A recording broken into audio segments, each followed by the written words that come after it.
من غرفة تحرير ماغوكسات، مرحبا بكم مشاهدينا الكرام في عناوين بارزة. أكد الوزير المكلف بالعلاقات مع البرلمان الناطق الرسمي باسم الحكومة مصطفى بيتاس يوم أمس أنه لا زيادة في سعر قنينة الغاز في الوقت الراهن، مشيرا إلى أنه في حالة كان هناك قرار بالزيادة سيتم الإعلان عنه وإخبار الرأي العام الوطني عبر القنوات المعروفة.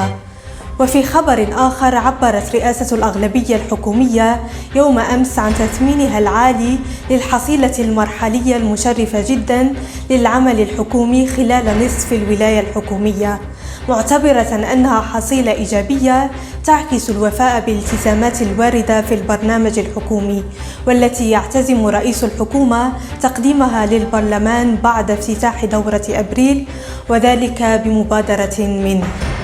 استقبل ناصر بوريطة وزير الشؤون الخارجية والتعاون الإفريقي والمغاربة المقيمين بالخارج اليوم خالد بن سلمان سفير مملكة البحرين في الرباط، وذلك بتعليمات ملكية سامية.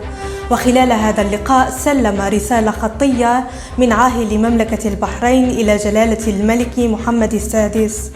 وفي خبر آخر، أعلنت المندوبية العامة لإدارة السجون وإعادة الإدماج في بلاغ لها اليوم أنه بمناسبة عيد الفطر ستسمح بصفة استثنائية لنزلاء المؤسسات السجنية بالتوصل بقفة المؤونة ابتداء من ثاني أيام العيد لمرة واحدة ولمدة أسبوع فقط، وذلك وفق برمجة زمنية معدة من طرف إدارات المؤسسات السجنية نظرا لما لهذه المناسبة من وقع إيجابي على نفسية النزلاء ومن دور في الحفاظ على الروابط التي تجمعهم بعائلتهم.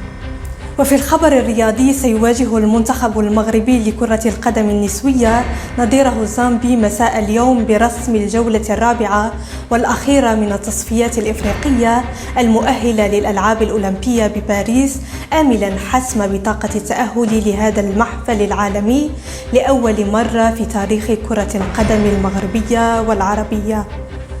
بهذا مشاهدينا الكرام نكون قد وصلنا إلى نهاية الموجز. نشكركم على حسن المتابعة وإلى اللقاء.